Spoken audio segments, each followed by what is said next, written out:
इस वीडियो को पूरा देखो।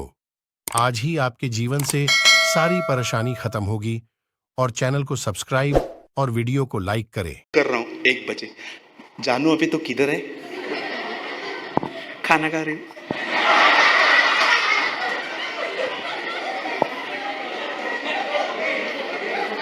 जानू तू खाना भी खाती है?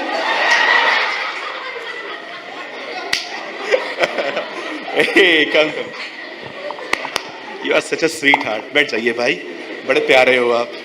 और भाई याद रखना, आप मेरी गर्लफ्रेंड नहीं हो। आप एक तरफ से ये कर रहे हो, दूसरी तरफ से दुआएं करते हो मुझे छोड़ो। Why you are wasting your time? समय बर्बादी है। जानते हो एक दिन मुझे परमेश्वर ने क्या कहा था? जवानों को ये बोल, संबंध तोड़े और मुझे पुकारे। अटैचमेंट जब तंग करेगी ना, मेरा अनुग्रह उन्हें संभालेगा। Lord spoke to me years ago. Yusuf भागा। वो जानता था यहां ठहरूंगा। मैं आप में से हर एक को बताना चाहता हूं, यहां देखिए, इस संपूर्ण पवित्र शास्त्र में कहां पर भी व्यभिचार से बचने के लिए प्रार्थना नहीं है। अगर है तो मुझे दिखा दो भाई, मुझे गलत साबित कर दो, मैं अपनी शिक्षाओं को थोड़ा बदल दूंगा। इस संपूर्ण पवित्र शास्त्र बाइबल में सर्वशक्तिमान परमेश्वर का वचन, जब उसने श्वास फूकी आदम में, उसमें जीवन आ गया। और एक दिन द बाइबल बताती है, the Bible says every word is a breath of God. खुदा ने इस किताब पे फूका है। और मैं आपको बताना चाहता हूं, ये श्वास जो मेरे हाथ में है खुदा की, इस पवित्र शास्त्र में कहां पर भी नहीं लिखा है कि व्यभिचार के लिए दुआ करो। बाइबल बताती है, पौल तीमुथियुस से कहता है, जवानी की अभिलाषाओं से भाग। अगर आप किसी के भी करीब जाओगे, कभी भी आप सीमाएं तोड़ोगे, आप फंसोगे। परमेश्वर कभी शैतान के सर्किल में आके आपको एडवाइस नहीं देगा। प्रभु कहेगा, उसका दामन छोड़, मैं तुझे संभाल लूंगा। यह बाइबल की पहली दौड़ थी जो व्यभिचार के लिए हुई। अब आइए मैं आपको बाइबल में दूसरी दौड़ बताता हूं। बाइबल बताती है एक और दौड़ थी। एक स्त्री थी, उसका नाम था इजबेल। वो बड़े जादू टोने करती थी। एक दिन उसने एलिया को धमकी दी, अगर मैंने तुझे छोड़ा तो मेरा देवता मेरी हालत खराब करेगा। ये आज की लैंग्वेज में बात कर रहा हूं। वहां लिखा है देवता पहले से बढ़कर मुझसे करे। लेकिन मैं आपको बताना चाहता हूं, एलिया को इस तरह धमकी दी गई कि अगर मैंने तुझे छोड़ा तो जिसको मैं मानती हूं ना, वो मुझे मार डालेगा। और लिखा है एलिया डर गया। एलिया ने उन धमकी भरे शब्दों को, जैसे हमने कोविड-19 के विषय में इतना सोच सोच के उसे इतना बड़ा कर दिया, इतना बड़ा कर दिया हमने, और मीडिया ने हमें हर जगह पे कोविड कोविड कोविड कोविड। अभी किधर गया? अजीब वायरस है। जब चाहे अपन एक्टिव करते हैं, जब चाहे डीएक्टिव करते हैं उसे। हमारी तरह बिल्कुल एलिया ने ये गलती की। उनके शब्दों को इतना किया, लिखा है वो डर गया और दौड़कर एक जुनिफर ट्री के नीचे के बैठ के कहता है, मेरी जिंदगी ले ले खुदा। नबी ने अपने आप को मारने की दुआएं की। ये बाइबल की दूसरी दौड़ थी। अब आइए मैं आपको एक और दौड़ बताता हूं। ये दौड़ थी उस बेटे के लिए जिसका बाप हर दिन उसको इंतजार करता था। बाइबल बताती है एक बच्चा था जो अपने बाप का सब कुछ लेके उड़ा के आया, और एक दिन लिखा है उसका बेटा वापस आ रहा था, उसने खिड़की से देख लिया, और जब वो वापस आया, लिखा है वो दौड़ा, उसको गले लगाया। मैंने एक बात प्रभु से पूछी। मैंने कहा, प्रभु ये जब आ रहा था तब आप खिड़की पे खड़े थे और वो आपको दिख गया, ये बात क्या है? तब मुझे परमेश्वर ने कहा, मैं हर दिन खिड़की पे आता था उसे देखने के लिए, हर दिन के आज लौटेगा, आज लौटेगा, आज लौटेगा। और जैसे उसने देखा वो दौड़ा। लिखा है बाप दौड़ा, लिखा है पुत्र चल रहा था, पिता दौड़ रहा था। ये तीनों दौड़ तो मैंने आपको बता दी। अब आइए मैं बाइबल की आपको एक अंतिम और लास्ट दौड़ बताता हूं, और मेरी परमेश्वर से प्रार्थना है इस दौड़ में हम शामिल हों। जो अब मैं आपको बताऊंगा, सुनिए, बड़े ध्यान से सुनिए। इस बच्चे को पीछे बिठा देना, आगे मत भेजना। हाँ, नहीं एक्चुअली डिस्टर्ब हो जाएगा, वो बुरा नहीं है बेचारा। सुनिए, बाइबल बताती है आज से बहुत साल पहले जब मनुष्य पूरी तरह से भटक गए थे, जैसे आज भी आप देखते रहेंगे लोग गुनाह में एंजॉय कर रहे हैं, उन दिनों में परमेश्वर ने एक न्यू मूवमेंट स्टार्ट की, उद्धार की, और परमेश्वर ने एक व्यक्ति का चुनाव किया। His name was Ibrahim. उसका नाम इब्राहिम बाद में पड़ा, उसका पहला नाम इब्राहिम था। और परमेश्वर ने सदैव, याद रखिए, जब भी प्रभु आपके पास आएगा, या तो आपसे कुछ ले जाएगा या आपको कुछ दे जाएगा।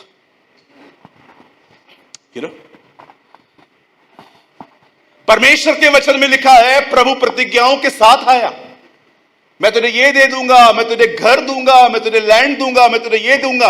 अब आइए, बड़े ध्यान से सुनिए, जब परमेश्वर की प्रतिज्ञाओं के पूरे होने में देर हुई, तब इब्राहिम का मन भटकने लगा। और एक दिन सारा उसे कहती है, तू एक काम कर। सारा को बच्चा कम चाहिए था, बट सारा को सबसे बड़ा प्रॉब्लम था प्रॉपर्टी। इब्राहिम बहुत धनाढ़ थे, वे बड़े अमीर थे। वो जानती थी अगर मुझे वारिस नहीं मिला तो हमारे घर का एक नौकर हमारी प्रॉपर्टी ले जाएगा। आप पढ़ के देखिए, वो कहती है तू हाजिरा से बच्चा पैदा कर, नहीं तो ये एलियाजर हमारे घर का वारिस ठहरेगा। आपको पता है सारा ने गलती क्यों की? क्योंकि सारा को प्रॉपर्टी से प्यार था, सारा को दीवारों से प्यार था। और जानते हो, इब्राहिम ने ये बात उसकी मान ली। आप में से कितने लोग इस बात को जानते हैं, परमेश्वर ने आदम को अदन के बाग से क्यों निकाला? बहुत लोग कहते हैं फल खाने के कारण। शो मी। लो, किसको चाहिए बाइबल मेरा? मुझे एक जगह लिखा हुआ बताओ कि परमेश्वर वहां पर आके कहते आदम तूने फल खाया, निकल। जानते हो प्रभु वहां पर क्या कहते हैं? तूने जो अपनी पत्नी की सुनी इस कारण। अब आप में से कुछ लोग सोचते होंगे क्या पत्नी की सुनना गलत है? बिल्कुल नहीं, लेकिन पत्नी अगर खुदा के खिलाफ जाने के लिए कहे तो यह गलत है। आज से बहुत साल पहले दिल्ली के कॉलेज में एक बहन ने मुझसे एक सवाल पूछा था, सूरज भाई कैसी है ना दुनिया, क्या कुछ नहीं होता यहां पर, कितनी गंदगी है यहां पर, कितना पाप है, कितना ये है, भाई ऐसा क्यों? तब मैंने उस बहन से एक बात कही। मैंने कहा ये सब पता है तुझे कहां से शुरू हुआ? जब एक बहन ने डिसाइड किया कि वो शैतान को सुनेगी, वहां से ये सब शुरू हुआ। आपके जीवन में तकलीफें जानते हो कब शुरू होती हैं? जब आप खुदा को न सुन के शैतान को सुनना शुरू करते हो और ओबे भी करते हो। यही कारण था, यीशु भूखा था और शैतान ने उससे कहा पत्थर को रोटी बना, उसने कहा नहीं। आपको पता है मैसेज ट्रांसलेशन में क्या लिखा है? प्लीज, आप जानते हो मैसेज ट्रांसलेशन में क्या लिखा है? मैं आपको कुछ अनुवाद बताता हूं ताकि आप बातों को समझ पाओ। बिठा दीजिए। जब यीशु भूखे थे तब शैतान आके कहता है पत्थर को रोटी बना, तब यीशु कहता है मनुष्य केवल रोटी से नहीं परमेश्वर के वचन से जीवित रहेगा। आप में से कितने लोग ये बात जानते हैं? हवा भूखी भी नहीं थी तो भी खाया, यीशु भूखा था तो भी नहीं खाया। जीसस का टेम्पटेशन यहां से था, हवा का टेम्पटेशन माइंड में था। उसे तो भूख भी नहीं लगी थी, उसे फिर भी खाया। यीशु भूखा था फिर भी नहीं खाया। क्यों? जानते हो मैसेज ट्रांसलेशन में क्या लिखा है? मैं आपको ट्रांसलेट करके बताता हूं हिंदी में। वहां ऐसा लिखा है, शैतान मैं नहीं करूंगा, मैं पत्थर को रोटी नहीं बनाऊंगा। क्यों? क्योंकि ये बात मैंने बाप से नहीं सुनी है। हाय गॉड। आगे चल के 5000 लोगों के लिए खाना बनाता है, पर अपने लिए रोटी नहीं बनाता। एक अनुवाद में लिखा है, मैं नहीं बनाऊंगा। उसका कारण जानते हैं क्यों है? क्योंकि आज्ञा तेरी तरफ से आ रही है, मेरे बाप की तरफ से नहीं। वाह, what a God we have.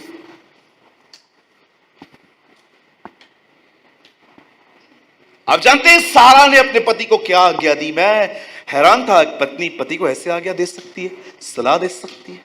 सुन, ये जितनी प्रॉपर्टी है ना, कोई और ले जाएगा। इससे अच्छा एक बच्चा तो पैदा कर, किसी से भी पैदा कर। ये देख, ये हमारी मिस्री दासी है हैगर, जा उसके साथ जा।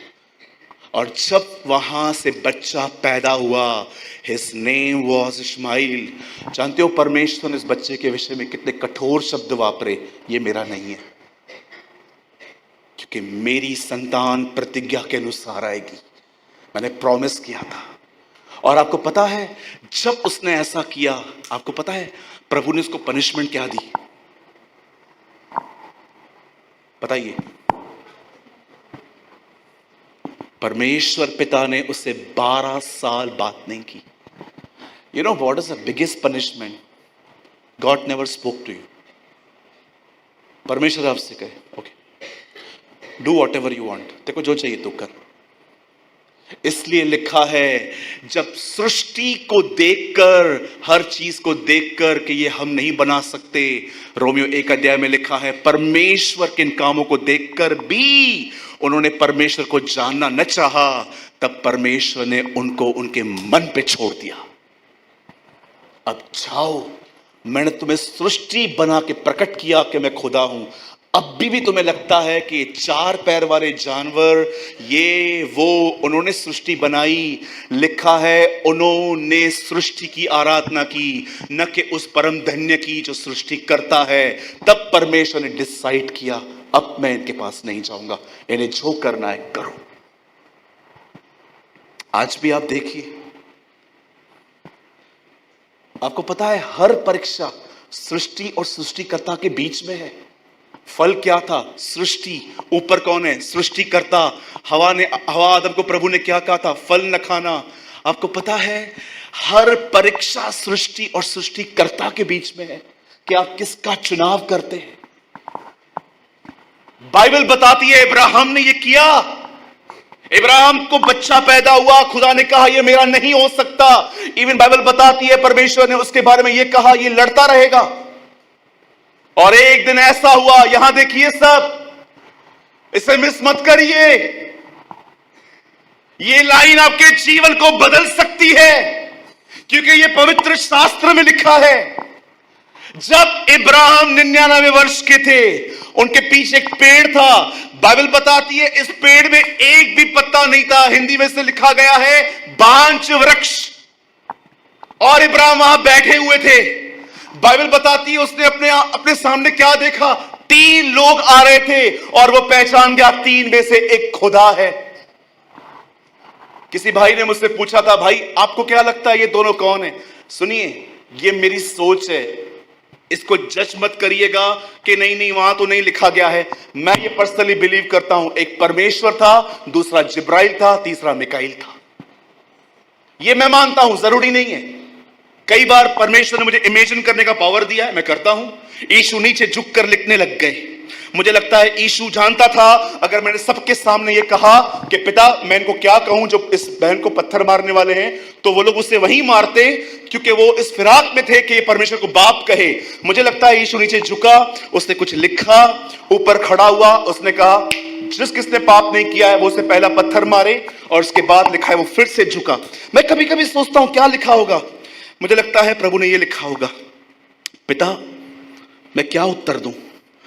और ये परमेश्वर ने पढ़ लिया और परमेश्वर के हृदय में कहा, इनको बोल जिस किसी ने पाप नहीं किया है वो पहला पत्थर मारे। वो उठा, खड़ा हुआ, सब चले गए और वो नीचे लिखने लगा, धन्यवाद स्वर्गीय पिता। लिसन, ये लिखा नहीं है, पर मैं आप में से हर एक को कहना चाहता हूं, परमेश्वर ने हमें इमेजिन करने का पावर दिया है। खुदा ने हमें कल्पना करने की ताकत दी है। गंदी कल्पनाएं मत करो। अगर कल्पना करनी है तो जाओ, बाइबल पढ़ते समय वहां चले जाओ और देखो प्रभु यीशु मसीह कैसे काम करते थे। आप जानते हो, जब इब्राहिम ने देखा कि खुदा सामने आ रहा है, सुनिए, यह बाइबल की एक जबरदस्त दौड़ थी। लिख रहा है इब्राहिम दौड़ा, 18 उत्पत्ति में लिखा है इब्राहिम दौड़ा। आइए मैं चाहता हूं आप कहिए इब्राहिम दौड़ा। फिर से कहिए, जोर से कहिए। आप जानते हो, जैसे इब्राहिम दौड़ा, लिखा है उसने दंडवत किया और उसने क्या कहा, सुनिए, मेरे घर आइए, खाना खाइए, विश्राम कीजिए, क्योंकि मैं जानता हूं आप इसलिए आए। Oh what a man, he know the moods of God. एक ऐसा व्यक्ति था जो परमेश्वर की मूड को पहचानता था कि कुछ तो है। आपको पता है, परमेश्वर डिस्टर्ब था। क्यों डिस्टर्ब था सूरज भाई? क्योंकि परमेश्वर कुछ ऐसा करने पर था जो वो करना नहीं चाहता था। वो सदोम और अमोरा को नाश करना चाहता था, इसलिए वो डिस्टर्ब था और अपना दर्द उसे बताने आया था। तब इब्राहिम ने बात करना चालू की, 50, 40, 30, 20, 10। इब्राहिम खुदा से इतनी बार मिल चुका था कि वो खुदा को दूर से देख के जानता था। ये डिस्टर्ब है, इसलिए वो कहता है कम कम कम कम, रेस्ट। मैं आप में से एक बात पूछूं, मुझे पता है ये लेवल सबकी नहीं होती है। कितने लोग हैं यहां पर, मुझे बताइए, आप खुदा से ये कहते हैं, पूरी जिंदगी मैंने तेरे को बताया मैं कितना दुखी हूं, पर आज मैं ये जानना चाहता हूं तू क्यों दुखी है? जानते हो क्या कहेगा? जानते क्या कहेगा? वो कहेगा, कुछ लोग सब जानने के बाद भी मेरे साथ नहीं चलते। ये चीज मुझे बड़ी डिस्टर्ब करती है सूरज। आपको पता है, लिखा है इब्राहिम दौड़ा। अब मुझे बताइए, एक व्यक्ति जिसकी दुआओं का उत्तर 24 साल से नहीं आया है, आज भी जब वो परमेश्वर को देखता है तो वो दौड़ता है। 99 इयर्स का इब्राहिम जब बांज वृक्ष के नीचे पड़ा था, 75 साल की उम्र में खुदा ने उससे कहा मैं तुझे बेटा दूंगा। अब वो 99 का है, 24 साल से उसकी दुआ का उत्तर नहीं आया है, पर आज भी जब वो परमेश्वर को देखता है वो दौड़ता है। आइए मैं आपसे पूछना चाहता हूं, जब आपके जीवन में आप देखते हो खुदा शांत है, वो कुछ नहीं कर रहा, कितने लोग हैं परमेश्वर से ये कहते हैं, प्रभु तू कर या न कर, मैं दौड़ूंगा तेरे पीछे, I will run after you O Lord. दो दुआएं नहीं सुनी जाती। चर्च के एक व्यक्ति ने आपसे मिसबिहेव कर दिया, आपको तो खुदा को छोड़ने के ख्याल आ जाते, आपको कलीसिया बदलने के ख्याल आ जाते। कहां है आपके अंदर परमेश्वर का वचन? मैं आपसे पूछना चाहता हूं, कितने लोग हैं जो अपने जीवन के इस स्तर पे पहुंचे हैं कि परमेश्वर उनके लिए कुछ करे या ना करे, वो दौड़ते हैं। दौड़ने का मतलब समझते हैं? आपका वॉक विद गॉड, प्रभु के साथ चलने में कोई फर्क नहीं पड़ता। कितने लोग हैं मुझे बताइए, दया के समय में आपने सब कुछ प्रभु से ले लिया, लेकिन अब विश्वास दिखाने की बारी आई है तो आप ढीले पड़ते हैं। यहां पर कुछ लोग जरूर होंगे यहां पर जो कई समय से कई दुआएं करते हैं खुदा के सामने, प्रभु मेरे परिवार को बचा, प्रभु मेरे बिजनेस को प्लीज स्टैंड कर, प्रभु मेरी बच्ची की शादी नहीं हो रही है, प्रभु मेरे लाइफ में मेरे पापा बीमार हैं, हमारे घर में कर्जा है। मैं आपसे कहना चाहता हूं, जब आप ये देखते हो कि उसकी तरफ से उत्तर नहीं आ रहा, कितने लोग हैं, फिर भी आप सारी बातों को नकार के उसके पीछे दौड़ते हैं और आप खुदा से ये कहते हैं, प्रभु कोई फर्क नहीं पड़ता। पूरी इज़राइल यीशु को तब ढूंढ रही थी जब वो जीवित था, एक बहन उसे तब ढूंढ रही थी जब वो मर चुका था। मैरी। आपको पता है यीशु मुर्दों में से जिंदा होने के बाद उसके मुंह से पहला वर्ड क्या निकला था? Mariam. A first word of the resurrection. उससे पहली बात जानते क्या कही? मरियम। तब वो कहती है रिभुनी। यू नो, वो उसे गले लगाने चाह रही थी, इसलिए उसने कहा मुझे मत छू, डोंट टच मी। मुझे बताइए, जब वो कब्र पे गई, किसे ढूंढने गई? एक जीवित यीशु को कि मरे हुए यीशु को? क्या करेगा मरा हुआ यीशु? खाना खिलाएगा, रोटी खिलाएगा, ब्रेड खिलाएगा, चमत्कार करेगा, पत्थर की सांस की तरह उसके घर पे जाएगा? कुछ नहीं करेगा। तो भी चाहिए बोलती। मैंने अपने जीवन में बहुत सारे मर्दों को देखा है बहनों को उठाते पिक्चर में, सीन्स में, पर मैंने आज तक नहीं देखा है कोई बहन मर्द को उठाए। मैंने बाइबल में पढ़ा, मरियम कहती है मुझे बताओ वो कहां है, मैं उसे ले जाऊंगी। What a woman of God. बहुत आसान है डांस करना वर्शिप में, हालेलुया बोलना, जय मसीह बोलना, व्हेन एवरीथिंग इज फाइन, सब ठीक है। कितने लोग हैं यहाँ पर जो अपने कठिनाइयों में भी हालेलुया बोलते हैं, धन्यवाद यीशु बोलते हैं, परमेश्वर का नाम को धन्य कहते हैं। उसके 10 के 10 बच्चे कॉफिन में पड़े थे अयूब के, फिर भी वो कहता है प्रभु ने दिया, प्रभु ने लिया, प्रभु का नाम धन्य है। अयूब ने ये, हम तो गाना गाते हैं ना ये सब, धन्य हो प्रभु का नाम, धन्य हो प्रभु का नाम, धन्य हो प्रभु का नाम, अति महान, blessed be the name of the Lord. हम तो गीत गाते हैं ना। एक व्यक्ति ने, जानते हो ये वचन जो हम गीतों में यूज करते हैं, उसने कब कहा था? जब उसके 10 के 10 बच्चे मर चुके थे, वो ठीकरा लेके अपनी ईचिंग करता था, इसको खुजाता था, और बाइबल बताती है वो बीमार पड़ गया था, उसके नौकर उसकी बात नहीं सुनते थे। पढ़िए अयूब में लिखा है, मैं एक से कहता हूं आ, तो वो कहते मैं क्यों आऊं। ऐसी दिशा में वो बंदा कहता है blessed be the name of the lord, प्रभु का नाम धन्य है। बंद करने से पहले आपको मैं बताना चाहता हूं, बड़े ध्यान से सुनिएगा, ये लास्ट लाइन है। जब परमेश्वर आपके जीवन में कुछ करता है तो वो इसीलिए करता है ताकि आप जान पाएं वो आपसे प्रेम करता है। लेकिन जब परमेश्वर आपके जीवन में सब जानने के बाद भी कुछ न करे, तो याद रखिए वो एक वजह से नहीं करता, ताकि आप उसके करीब आओ।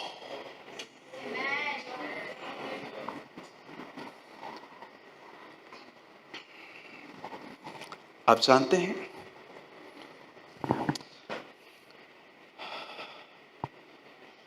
ब्रदर साहिल आगे आइए, फास्ट जल्दी आइए,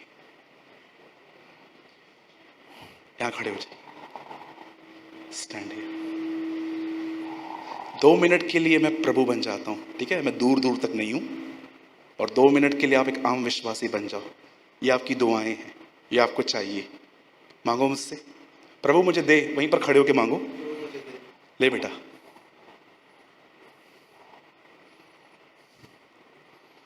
फिर से मांगिए, ले बेटा, फिर से मांगिए, लेना बेटा, सब तेरा ही है। अब परमेश्वर कहेगा इतनी गैप है, मैंने इसके लिए जिंदगी दी है, मैं इसे कब पाऊंगा? अब आप उससे मांगिए। आजा ना बेटा, आजा आजा।